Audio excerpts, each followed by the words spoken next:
अच्छा देखो इसने क्या कि these two forms of boron nitride resemble two allotropes of carbon। ठीक है, अब उसने खुद ही कह दिया कि यार ये जो है एलोट्रोप्स ऑफ कार्बन को रिजेंबल करते हैं। मुझे पता है, मैंने दो एलोट्रोप्स ऑफ कार्बन पढ़े हैं, डायमंड और ग्रेफाइट। ठीक है, अब एक बात बताओ, कह रहा है कि these two allotropes of carbon दोनों को रिजेंबल कर रहे हैं, मतलब डायमंड और ग्रेफाइट दोनों को रिजेंबल कर रहे हैं।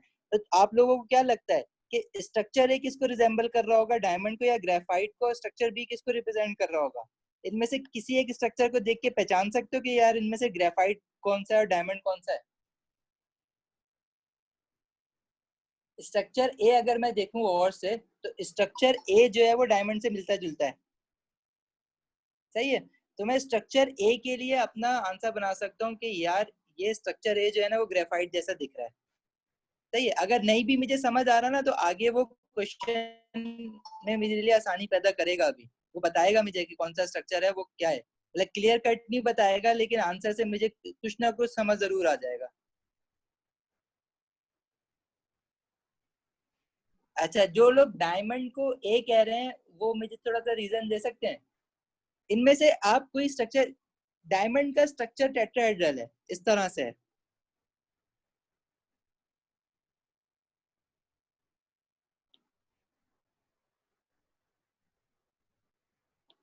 सही है, ऐसा स्ट्रक्चर तो मुझे कोई दिख नहीं रहा। ग्रेफाइट का स्ट्रक्चर जो है वो हेक्सागोनल रिंग्स होते हैं, इस तरह से। तो इनमें से कोई एक स्ट्रक्चर पहचान सकते हो कि इनमें से कोई ग्रेफाइट जैसा दिख रहा हो या डायमंड जैसा दिख रहा हो? डायमंड जैसा तो मुझे नहीं दिख रहा कोई भी। हाँ, ग्रेफाइट जैसा स्ट्रक्चर ये जरूर दिख रहा है।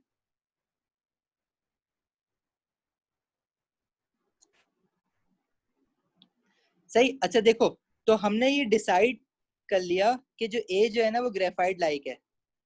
अगर तुमने डिसाइड नहीं भी किया ना, तो आगे क्वेश्चन में पढ़ो, तुम्हें अगर नहीं समझ आया क्या है छोड़ दो। आगे क्वेश्चन क्या कह रहा है? Suggest why boron nitride structure A can be used as a lubricant. यहाँ से तो बात क्लियर हो जाएगी ना, लुब्रिकेंट क्या यूज होता है? Graphite as a lubricant use होता है, स्लिपरी होता है। ठीक है, तो suggest bye boron nitride with structure A, मतलब ये वाला जो स्ट्रक्चर ए है वो उसको खुद बता रहा है तुम्हें कि वो ग्रेफाइट लाइक है क्योंकि वो स्लिपरी है। और उसका रीजन क्या लिखोगे? अगेन वो जो पीछे रीजन लिखा था ना, because there are van der Waals forces, जो डॉटेड लाइन बनाई हुई है ना, ये फोर्सेज हैं, वेंडर वॉल फोर्सेज हैं। There are weak van der Waals forces between the layers, 2 mark का है। अच्छा, इसमें कीवर्ड आप अंडरलाइन क्या करोगे? सजेस्ट। सजेस्ट, देखो एक्सप्लेन और सजेस्ट में क्या फर्क है? सजेस्ट में ये फर्क है कि आप बताओ कि मे बी ये चीज ना हो, लेकिन आप अपनी ओपिनियन दो कि आपको क्या लगता है कि स्ट्रक्चर ए जो है वो एज अ लुब्रिकेंट यूज हो सकता है। क्योंकि आपको उस पर स्ट्रक्चर आपने देखा तो आपने बोला वो ग्रेफाइट लाइक स्ट्रक्चर है, उसके बीच में लेयर्स के बीच में वैंडरवॉल फोर्सेस हैं, and these layers can slide over each other. ठीक है, ये सजेशन है आपकी। आपने एक्सप्लेनेशन ग्रेफाइट वाली देनी है, लेकिन ये आपके लिए सजेशन बन जाती है, क्योंकि आपको नहीं, स्ट्रक्चर ए जो है उसने कहा है कि सजेस्ट करो कि क्या वो as a graphite like property exhibit करेगा या नहीं करेगा। ठीक हो गया, तो इसका आंसर क्या लिखोगे, बता सकते हो इसका आंसर? सेम आंसर है, they are weak van der Waals forces between the layers and these layers can slide over each other.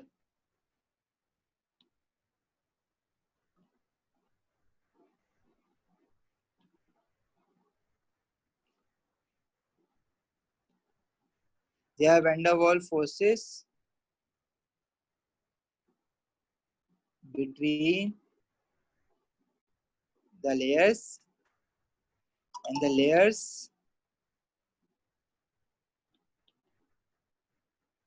slide over each other। ठीक है, सेम कॉपी पेस्ट आंसर है आपका, जो आप अगर याद कर लोगे ना पास पेपर्स करते वक्त, तो हाईली लाइकली कि आप जब एग्जाम में जाके बैठोगे तो आपके पास ऐसा ही क्वेश्चन आना है, आपने उठा के उसका बस आंसर लिखना है सीधा सीधा।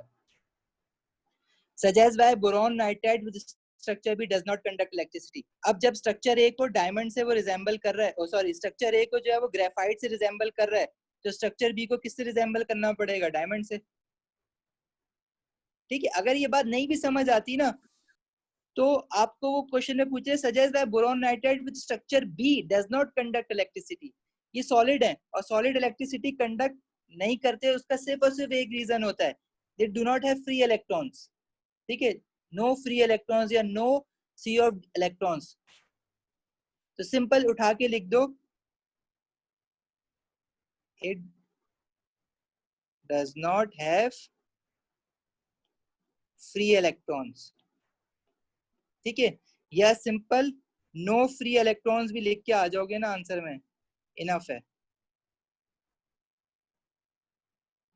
आवाज किसी को नहीं आ रही है?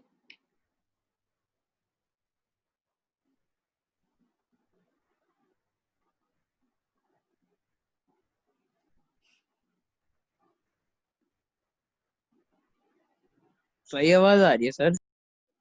ओके, मैसेज आया हुआ था। अच्छा देखो, हमें कैसे पता कि बी डायमंड है? देखो, तुम्हें ये पता है कि ए ग्रेफाइट लाइक है, बी डायमंड नहीं है, डायमंड लाइक है। ए ग्रेफाइट लाइक है, ये हमने स्टैब्लिश कर लिया। ठीक है, दो बातों से स्टैब्लिश किया, एक तो इसमें लेयर्स बनी हुई है, दूसरी बात पार्ट ए में वो कह रहा है suggest bye boron nitride with structure A can be used as a lubricant. जब वो स्ट्रक्चर ए को एज अ लुब्रिकेंट यूज करने का कह रहा है, इसका मतलब है वो ग्रेफाइट लाइक है, ग्रेफाइट जैसा है। तो उसने कहा है कि ये दोनों स्ट्रक्चर जो है ना, दो एलोट्रोप्स ऑफ कार्बन को रिप्रेजेंट करते हैं। कार्बन के दो ही एलोट्रोप्स पड़े हैं, एक ग्रेफाइट और एक डायमंड। जब स्ट्रक्चर ए आपने स्टैब्लिश कर लिया कि ग्रेफाइट लाइक है, तो स्ट्रक्चर बी फिर बचा क्या? Diamond like. उसके अलावा तो कोई और ऑप्शन ही नहीं है ना आपके पास।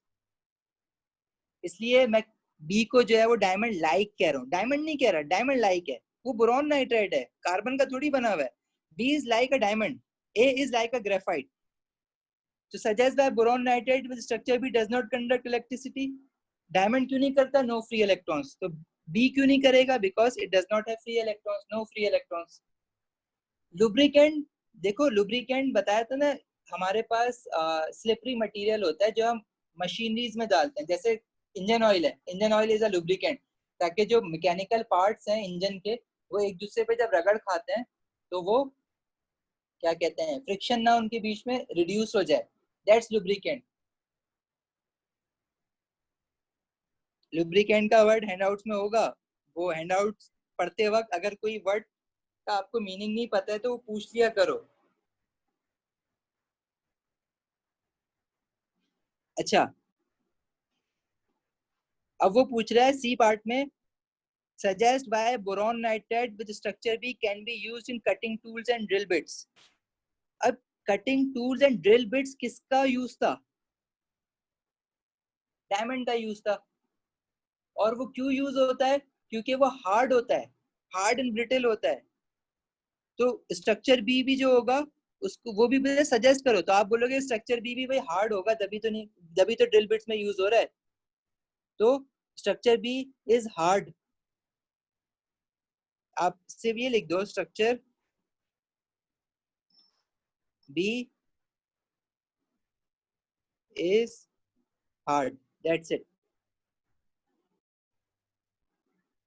अच्छा, अब तुम लोगों को एक चीज और सीखनी है, तुम लोगों को ये भी सीखना है कि हम लोगों को एग्जाम में आंसर तो कैसे करना है वो तो सीखना है। प्रिपरेशन करते वक्त आपने जो है मार्किंग स्कीम कैसे यूज करनी है, मार्किंग की कैसे यूज करनी है। ठीक है, मार्किंग की भी बड़े स्मार्टली यूज करनी है। मार्किंग की में अगर इसका मैं सी का आंसर देखूं ना, तो सी का आंसर पता है मुझे मार्किंग की में क्या क्या दिया हुआ है? मैंने तो बता दिया हार्ड होता है, क्योंकि हमारे हैंडआउट्स में हमने हार्ड लिखा है, हार्ड एंड ब्रिटल होता है। ठीक है, अब देखो मार्किंग की में उसने बोला है कि अगर किसी ने हार्ड लिखा है, सबसे पहले उसने हार्ड लिखा है तो वो अलाउ कर दो, उस पर मार्क दे दो। अच्छा, अगर किसी ने स्ट्रॉन्ग लिखा है, अब वो बोलेगा हार्ड का क्या मतलब है, मतलब स्ट्रॉन्ग है या टफ है, टफ गाय। किसी ने ये लिख दिया स्ट्रॉन्ग है या टफ है, तो बजाहिर इंग्लिश की बात करो तो तुम बोलोगे कि यार हार्ड लिख दिया, स्ट्रॉन्ग और टफ लिख देते हैं तो क्या मसला है? कोई इशू नहीं है। इशू है उस पर, उसने बोला है बकायदा किसी ने ये वर्ड लिखे ना तो उसको मार्क ही नहीं दो, इग्नोर कर दो उसका आंसर। अब बंदा क्या करे? ठीक है, तो बंदा वो करे जो हैंडआउट्स में लिखा हुआ है ना वर्ड, वो वर्ड याद करो। ठीक है, अपनी मर्जी से देखो आंसर हम लोग कहते हैं कि ओ लेवल में रट्टा लगाना नहीं पड़ता, ओ ए लेवल जो लोग कर रहे होते हैं रट्टे नहीं लगाने पड़ते। देखो, कहीं रट्टे नहीं, एग्जैक्ट वर्ड यूज करना जरूरी है। अब हार्ड है, स्ट्रॉन्ग और टफ एक डिफरेंट चीज है। क्या ग्रेफाइट स्ट्रॉन्ग नहीं है? ग्रेफाइट भी तो स्ट्रॉन्ग है, उसका मेल्टिंग पॉइंट भी तो ज्यादा है। लेकिन क्या वो उसको यूज कर सकते हो एज अ ड्रिलिंग बिट? नहीं कर सकते, क्योंकि वो लेयर स्लाइड कर जाती है उसके ऊपर। स्ट्रॉन्ग है लेकिन ग्रेफाइट हार्ड नहीं है। तो you have to make sure you have to use the proper wording. तो जब अभी पास पेपर की बुकलेट सामने आएंगी ना, जब प्रैक्टिस कर रहे होगे, तो जब अपनी आंसर को मार्किंग की से रिलेट करोगे, तो मार्किंग स्कीम के सारे आंसर्स पढ़ना। मतलब इस क्वेश्चन में उसने बोला है कि यार किसी ने हार्ड लिख दिया तो उसको भी मार्क्स दे दो। किसी ने क्या कहते हैं जाइंट स्ट्रक्चर ऑफ बॉन्ड्स लिख दिया है तो उसका मतलब भी यही है कि वो हार्ट की बात कर रहा है, उसको भी मार्क्स दे दो। ठीक है। किसी ने लिख दिया कि इट हैज रिजिड अरेंजमेंट, तो उसको मार्क्स नहीं देना। तो ये सारी मार्किंग की में आपने देखना पड़ेगा। यूजुअली तुम लोग जो है, जो हैंडआउट्स में वही लिख के आ जाना। ठीक है। लेकिन अगर कोई एक स्टेप फॉरवर्ड जाके देखना चाहता है कि यार वो किस किस पे हमें मार्क्स अलाउ कर रहा है, तो वो वर्ड तो करेक्ट वर्ड जो होता है ना, जो साइंटिफिक वर्ड होता है, वो एक या दो ही होते हैं। बाकी ओ लेवल में वो तुम्हारी आसानी के लिए वो बहुत सारे वर्ड जो है ना वो अलाउ कर रहा होता है कि ये लिख दिया इस पे भी दे दो मार्क्स, ये लिख दिया इस पे भी दे दो मार्क्स, ये लिख दिया इस पे भी दे दो मार्क्स। मतलब मार्क्स एक तरह से बांट रहा होता है वो। तो अगर कोई चीज बट रही है तो उसको लूट लो।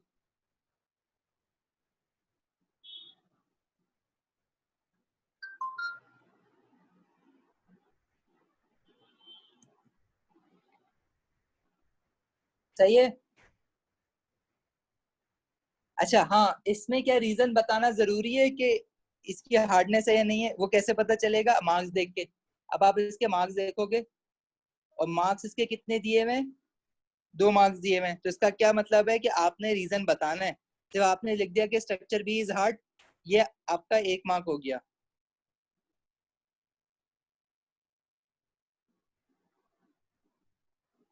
ठीक है। और इसका रीजन क्या बताओगे? It has a giant structure of strong bonds. ठीक है। यार टेट्राहेड्रल शेप सबसे अच्छा, इसका रीजन क्या है? Tetrahedral shape. लेकिन टेट्राहेड्रल शेप ये चीज एक्सप्लेन नहीं करती है कि ये हार्ड क्यों है। और बहुत सारी चीजों का टेट्राहेड्रल शेप होता है लेकिन वो हार्ड नहीं होते। ठीक है। तो इसकी जो बॉन्डिंग है ना वो स्ट्रांग है, क्योंकि कार्बन जो है वो चारों तरफ से घिरा हुआ है। ये रीजन है इसका। ग्रेफाइट की क्यों वीक है? क्योंकि लेयर्स बनी हुई हैं और लेयर्स के बीच में वैन डर वाल्स फोर्सेस हैं। तो आपने इसका रीजन क्या लिखना है आगे? Because it has giant structure of strong bonds.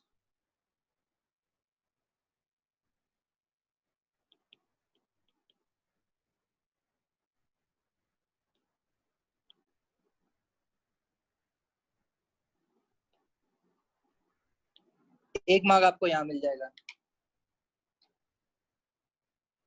ठीक है। अवॉइड करो एलिमेंट का नाम यूज नहीं करो।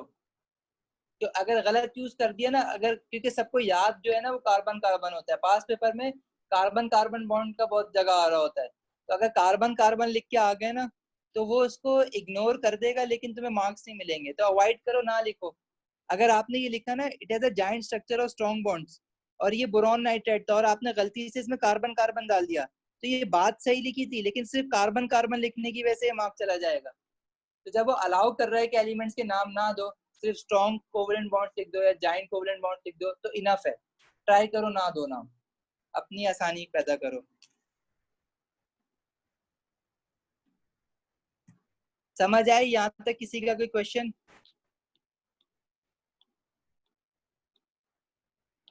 कोई किसी को ऐसी चीज जो समझ ना आई हो?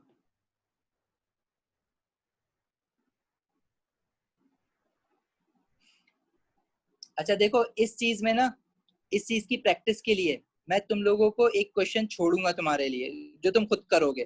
ठीक है। और वो क्वेश्चन बहुत अच्छा क्वेश्चन है, ये वाला। ये मैंने ग्रुप पे भेज दिया है फाइल। ये वाला क्वेश्चन है ना, इसमें एक अजीब से स्ट्रक्चर दिए हुए हैं। इन स्ट्रक्चर, वैसे तो ये स्ट्रक्चर बड़े फेमस स्ट्रक्चर हैं। ठीक है। मॉडर्न टेक्नोलॉजी के बड़े फेमस स्ट्रक्चर है, नैनो टेक्नोलॉजी जिसको कहते हैं। लेकिन तुम्हारे पास ओ लेवल के सिलेबस में नहीं है ये।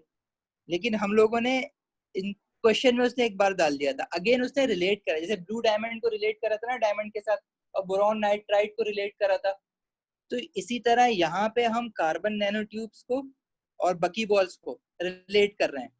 अच्छा, इस स्ट्रक्चर को ये जब क्वेश्चन कर लोगे ना, तो फिर मैं तुम्हें ये स्ट्रक्चर्स भी पढ़ाऊंगा। ये स्ट्रक्चर इसलिए पढ़ाए जाते हैं, सिलेबस का पार्ट नहीं है कि इनकी नॉलेज तो तुम्हारे पास होनी चाहिए, लेकिन क्योंकि पास पेपर्स में ये अच्छी खासी बार रिपीट हुए हैं, तो रिपीट होने का मतलब ये है कि हम इन स्ट्रक्चर्स को भी पहले से समझ के चले जाएं। जैसे बोरॉन नाइट्रेट तुमने देखा 2 से 3 बार रिपीट हो गया एक ही अलग अलग क्वेश्चंस में, इसी तरह ये स्ट्रक्चर्स भी जो है वो रिपीट करते हैं। लेकिन हमें एनालॉजी बनानी जरूर आनी चाहिए, रिलेट करना जरूर आना चाहिए, क्योंकि कल को अगर उसने कोई एक नए तरीके का स्ट्रक्चर दे दिया जो कि पहले कभी नहीं दिया था, तो आपने रिलेशन अगर आपने बनाना नहीं सीखा ना, तो फिर आप उस क्वेश्चन में फंस जाओगे। बहरहाल ये वाला जो क्वेश्चन है ना तुम लोगों के लिए A4, this is your homework, ये आप लोगों ने खुद करना है। और मुझसे जो है ना सिर्फ मुझे ये क्वेश्चन करने के बाद इसके अपने लिखे हुए आंसर चेक करवाना। अच्छा, फिलहाल इसकी मार्क, इसका एयर तो लिखा हुआ है, फिलहाल इसकी मार्किंग की देख लेना, लेकिन अपना आंसर लिखो, वो वाला आंसर मुझे सेंड करना, और फिर बेशक मार्किंग स्कीम देख लेना, लेकिन पहले अपना आंसर लिखो जो तुम्हारे हैंड आउट में। मैं देखना चाहता हूँ कि तुम लोग कौन किस तरह से अप्रोच कर रहे हैं आंसर को। फिर बाद में बेशक मार्किंग की देख लेना, लेकिन आंसर लिखने से पहले मत देखना।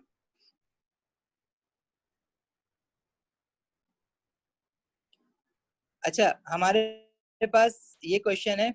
अब देखो, इसने एक अलग ही तरह के स्ट्रक्चर्स दे दिए। मैंने इनमें से कोई स्ट्रक्चर नहीं पढ़ाया, तो मैं पढ़ाऊंगा क्योंकि सिलेबस में ही नहीं है। एक सिलिकेट दिया हुआ है, एक सोडा लाइम दिया हुआ है। क्या कह रहा है? Soda lime glass is made by heating mixture of calcium carbonate soda lime glass. अब मुझे नहीं पता क्या है ये, ठीक है, तुम्हें भी पता होने की जरूरत नहीं है। देखो, soda lime glass is made by heating a mixture of calcium carbonate, sodium carbonate and sand in a furnace to a high temperature। आधे लोग सिर्फ ये चीज पढ़ के ना डिप्रेशन में चले जाते हैं एग्जाम में बैठ के। भाई, अगर एग्जाम में वो किसी चीज की इंफॉर्मेशन दे रहा है और तुम्हें नहीं पता, तुमने रिकॉल किया, तुमने बोला यार ये मैंने पढ़ा ही नहीं, मेरे हैंडआउट्स में नहीं था, मैंने क्लासरूम में नहीं पढ़ा, तो ये मैं कैसे बताऊंगा? ठीक है, तो आधे लोग जो है ना डिप्रेशन में चले जाते हैं। तो 90% केसेस में क्वेश्चंस में हमारे पास जो ऊपर की इंफॉर्मेशन होती है ना, उसको पढ़ के आपने घबराना नहीं है। वो एडिशनल इंफॉर्मेशन आपको दे रहा होता है कि नई चीज के बारे में आपने रिलेशन बनानी है। वो ये क्या कह रहा है? Soda lime glass is made by heating a mixture of calcium carbonate, sodium carbonate and sand in a furnace to a high temperature. सही है, मैंने पढ़ लिया। नहीं भी समझ आया ना, ब्ला ब्ला ब्ला, ठीक है, आगे बढ़ जाओ।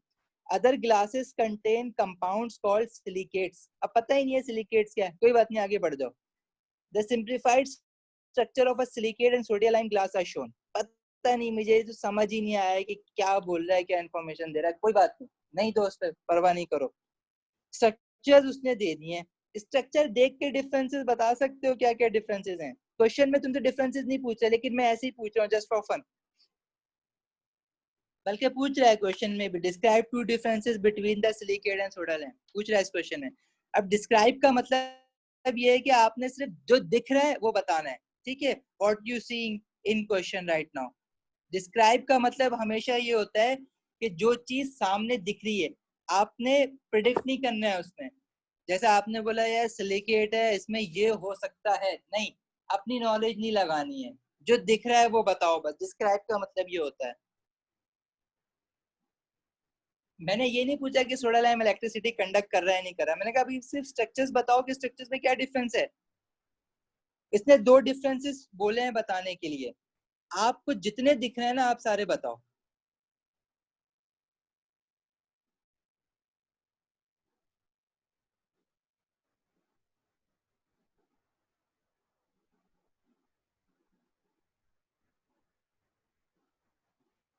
जल्दी जल्दी बताओ तो मैं लिखता जाऊं यहाँ पे। Soda lime has irregular arrangement of atom. हाँ, देखो, इसकी अरेंजमेंट इरेगुलर है, इसकी अरेंजमेंट रेगुलर है। सही है, तो एक जगह मैं सिलिकेट के लिखता हूँ और एक जगह सोडा लाइम के। This is regularly arranged, this is irregularly arranged. अच्छा देखो, एक अपने दिमाग से ना एक जो खौफ होता है ना कि यार ये हमें कैसे सोचना था कि अरेंजमेंट के बारे में भी हम सोचें, ठीक है। अब फॉर एग्जाम्पल तुम में से आधे यही सोच रहे होंगे कि यार हमें क्या पता कि अरेंजमेंट के बारे में भी सोच सकते हैं, कि अरेंजमेंट भी बताएंगे। तो ये खौफ कैसे निकलेगा? जब तुम ज्यादा से ज्यादा क्वेश्चन प्रैक्टिस करोगे ना, तो तुम इसका स्टाइल समझ जाओगे कि जब भी स्ट्रक्चर्स आते हैं तो हमें देखना होता है कि यार ये बॉन्ड कितने नंबर ऑफ बॉन्ड्स बने हुए हैं। दूसरा हमें देखना होता है कि अरेंजमेंट कैसी है। तीसरा हमें देखना होता है कि क्या कोई फ्री इलेक्ट्रॉन है या नहीं है। चौथा हमें देखना होता है कि आइंस है या नहीं है। तो ये कुछ चीजें होती हैं जो कि हमेशा हर क्वेश्चन में वही दिखा रहा होता है तुम्हें। तो जैसे जैसे क्वेश्चन करते जाओगे ना, तो तुम्हें याद होता जाएगा कि यार या तो हम अरेंजमेंट देखते हैं, या हम देखते हैं कि उसमें आइंस है या नहीं है, या हम देखते हैं कि बॉन्ड्स कितने बने हुए हैं, या हम देखते हैं कि यार वेंडर वॉल्स हैं या नहीं है, या लेयर्स बनी हुई है या नहीं बनी हुई।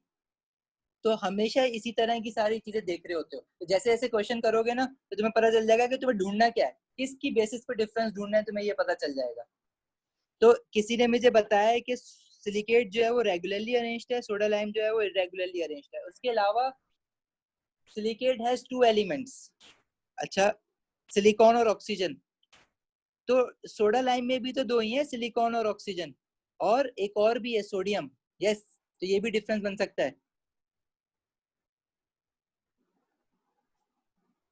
ठीक है, इसमें क्या क्या है? सिलिकॉन है, ऑक्सीजन है। इसमें सिलिकॉन है, ऑक्सीजन है और सोडियम भी तो है। तीन एलिमेंट्स हैं। फ्री इलेक्ट्रॉन्स वाला रीजन कौन बता रहा है? फ्री इलेक्ट्रॉन्स कहाँ दिख रहे हैं? कैसे पता चला कि फ्री इलेक्ट्रॉन्स हैं? Ca. सी ए तो आइन है। कैल्शियम भी है इसमें, हाँ, कैल्शियम 2 पॉजिटिव आइन है। आइन और फ्री इलेक्ट्रॉन में तो फर्क है।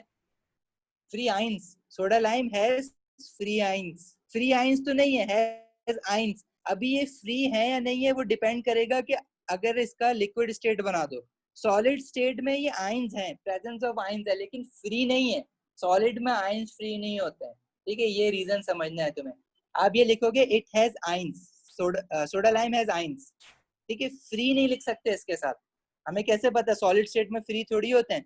अगर ये पानी में डिजोल्व हो जाए या ये मोल्टन फॉर्म में हो, तो वो आइंस फ्री टू मूव होंगे, तब हम लिख सकते हैं फ्री आइंस। अभी मैं नहीं लिख सकता फ्री आइंस, मैं सिर्फ ये लिख सकता हूँ it has ions.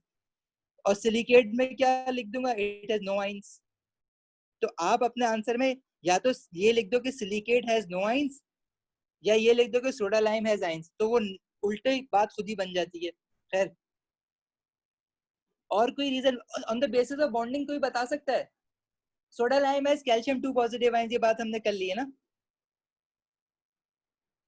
On the basis of bonding बता सकते हो? दोनों में कोवेलेंट बॉन्डिंग दिख रही है।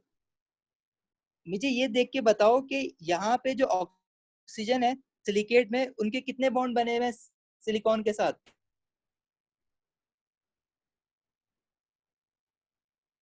हर ऑक्सीजन को देखो, सारे के सारे ऑक्सीजन जो है वो सिलिकॉन के साथ 2 बॉन्ड बने हुए हैं। क्लास, बस ये क्वेश्चन लास्ट है, इसके बाद एंड करेंगे। Silicon has all atom bonded with covalent bond, ये बात तो सही है। बाकी सोडा लाइम में भी तो सारे के सारे सिलिकॉन ने कोवेलेंट बॉन्ड ही बनाया हुआ है। जो डंडियां बनती हैं, डंडियां क्या है? डंडियां कोवेलेंट बॉन्ड होती हैं। बात की थी ना बॉन्डिंग में। On the basis of bonding मुझे एक बात बताओ, एवरी सिलिकॉन इन सिलिकेट की अगर मैं बात करूं, तो every silicon is bonded to 2 oxygen atoms.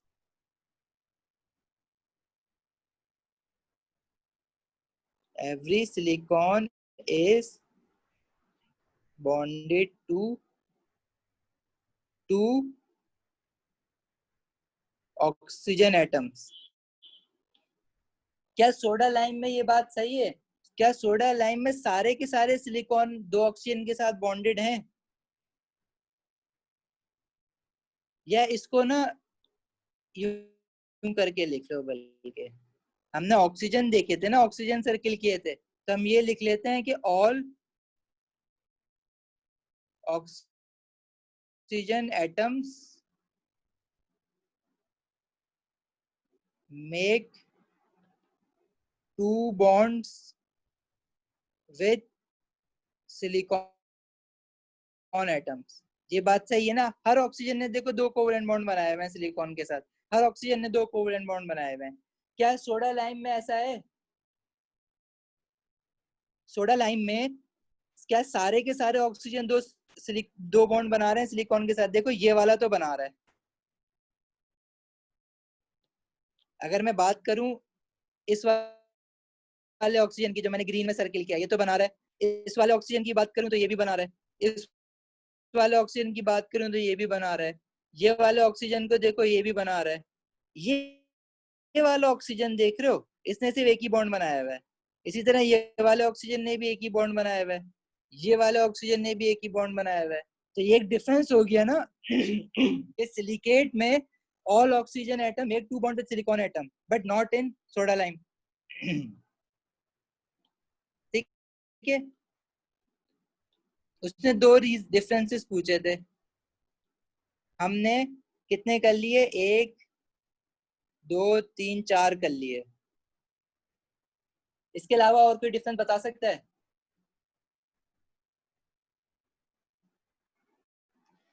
अच्छा देखो, ये एक सवाल हसन ने बहुत अच्छा पूछा है कि ये वाला जो मैंने लास्ट वाला जो ऑक्सीजन बनाया ना, उसका बॉन्ड इसलिए नहीं बनाया क्योंकि पेज की जगह नहीं थी, वरना वो आगे बॉन्ड कंटिन्यू हो रहा है। सही है, तो इसकी बेसिस पे तो मैं हाँ, ये बात तो ये सही कर रहा है। तो मैंने देखो सबसे पहला ये वाला ऑक्सीजन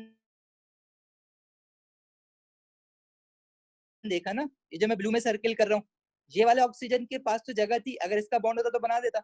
इसी तरह ये वाला ऑक्सीजन देखो, इसके पास जगह थी, अगर कोई बॉन्ड होता तो बना देता। इसी तरह ये वाला ऑक्सीजन देखो, इसके पास तो और भी एटम बने हुए हैं, तो इसका बॉन्ड क्यों नहीं दिखाया इसने? इसी तरह ये वाला ऑक्सीजन देखो जो मैं सर्किल कर रहा हूँ, इसका बॉन्ड क्यों नहीं दिखाया?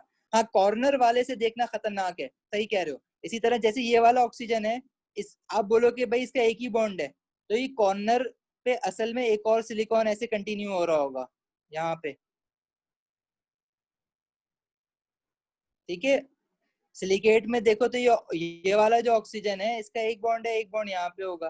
तो यहाँ पे कॉर्नर से कभी नहीं देखना। ये इसने एक अच्छा सवाल किया, हम कॉर्नर के बॉन्ड से कभी नहीं देखेंगे, बीच में स्ट्रक्चर में देखेंगे कितने बॉन्ड बन रहे हैं। सिलिकेट में जो जिन ऑक्सीजन ने एक बॉन्ड बनाया हुआ है ना, वो सिर्फ और सिर्फ देखो कॉर्नर के बॉन्ड है। ये वाला देखो अपना, ये वाला, ये वाला, ये वाला, ये वाला, ये वाला, ये वाला। क्यों? क्योंकि इसके बाद उसने स्ट्रक्चर दिखाया नहीं है, क्योंकि वो स्ट्रक्चर अगर बनाता रहेगा वो तो बनता रहेगा, तो पेज पे उसने कहीं ना कहीं तो रोकना है ना। तो कॉर्नर के एटम से हम नंबर ऑफ बॉन्ड्स नहीं गिनेंगे कभी भी, ठीक है, सेंटर के एटम से नंबर ऑफ बॉन्ड्स गिनेंगे। सही है, ये बात क्लियर हुई है। ये एक बहुत अच्छा सवाल था।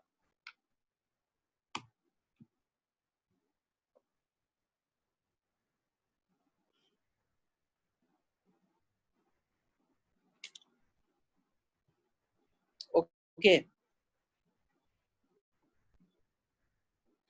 अच्छा कोई अगर आगे इसका एक पार्ट और है, बी पार्ट, वो कह रहा है when soda lime glass is melted it conducts electricity. अब वो कह रहा है it conducts electricity, but when it melted, जब उसको पिघला दिया है तब वो इलेक्ट्रिसिटी कंडक्ट कर रहा है। Use the information in the diagram to explain this fact. भाई इसके पास आयंस थे ना, जब इसको मेल्ट करोगे तो these ions will be free to move. जब आयंस फ्री टू मूव होते हैं, दे कैन कंडक्ट इलेक्ट्रिसिटी। ठीक है, तो एक मार्क में क्या लिखोगे? When molten its ions become free to move, ions become free to move. बस दैट्स इट, गॉट इट? समझ आई चीजें? जो क्वेश्चन दिया है ना होमवर्क में, उसका आंसर प्लीज करके दो मुझे। कार्बन नैनो ट्यूब वाला जो क्वेश्चन दिया है। ठीक है, क्लास खत्म कर रहे हैं, कल फिर हम लोग इंशाल्लाह एक नया चैप्टर स्टार्ट करेंगे। कल की क्लास इंपॉर्टेंट होगी, नया चैप्टर स्टार्ट है। अपने फेलोज को बता देना कि क्लासेस मिस ना करो। ओके, क्लास एंड कर रहे हैं, अल्लाह हाफिज। सर एक जी क्वेश्चन जी, था। आपने बोलो जो फ्री बोलो। आयंस और फ्री आयंस और फ्री इलेक्ट्रॉन्स वाला बताया था, उसमें हम यूजुअली कहते हैं कि फ्री इलेक्ट्रॉन्स होते हैं टू कंडक्ट इलेक्ट्रिसिटी। हमने फ्री आयंस क्यों बोला है वहाँ पे? क्योंकि यहाँ पे फ्री इलेक्ट्रॉन्स आप कैसे कह सकते हैं? कहाँ लिखा है फ्री इलेक्ट्रॉन्स हैं इसमें?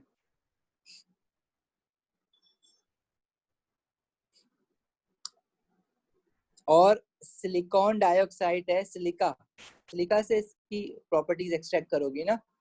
सिलिकॉन डाइऑक्साइड के बाद फ्री इलेक्ट्रॉन्स होते ही नहीं है, जो हमने हैंडआउट में सिलिका दिया हुआ है, नो फ्री इलेक्ट्रॉन्स। अच्छा, अब अगर आप बोलो कि मैं किसी तरह से इंफॉर्मेशन एक्सट्रैक्ट करूं, देखो बॉन्डिंग चेक करने बैठोगे ना तो बड़ा इशू हो जाएगा, इसलिए मैं कह रहा हूँ हैंडआउट्स पे ग्रिप अगर आपकी होगी तो आपको याद होगा कि यार ये सिलिका जैसा है ना, सिलिकॉन डाइऑक्साइड। अब मैंने ऊपर की इंफॉर्मेशन थी उस पर तो फोकस ही नहीं किया था, ब्ला ब्ला ब्ला पता नहीं क्या बोल रहा है, वो हमेशा ऐसे देता है। मैंने कहा बाद में तो मुझे तो समझ आ रहा है ना कि सिलिकॉन और ऑक्सीजन है, तो इनके पास फ्री इलेक्ट्रॉन तो होते ही नहीं है, सही है। अच्छा, दूसरी बात ये कि क्या पता इनके पास फ्री इलेक्ट्रॉन्स हों, मुझे इनका स्ट्रक्चर नहीं पता, तो फिर मैं क्या करूंगा। तो उसने देखो आपको क्वेश्चन में इतनी बड़ी हिंट दी है, वो ये आपसे कह रहा है कि when soda lime glass is melted it conduct electricity. मतलब मेल्ट करने पे इलेक्ट्रिसिटी कौन कंडक्ट करता है, जिसके पास आयंस होते हैं। इलेक्ट्रॉन्स तो सॉलिड फॉर्म में भी कर रहा होता है, उसकी तो हम बात ही नहीं करते। ठीक है, वो कह रहे हैं मेल्टेड इट कंडक्ट्स इलेक्ट्रिसिटी, मतलब वो आयंस की बात कर रहा है। यहाँ से मुझे एक और हिंट मिलती है, सही है। तो इस तरह से जी अगर सर। क्वेश्चन को सोचोगे तो और आसानी होगी। अच्छी बात है, इस तरह से अपना माइंड यूज करो। ओके, और कुछ?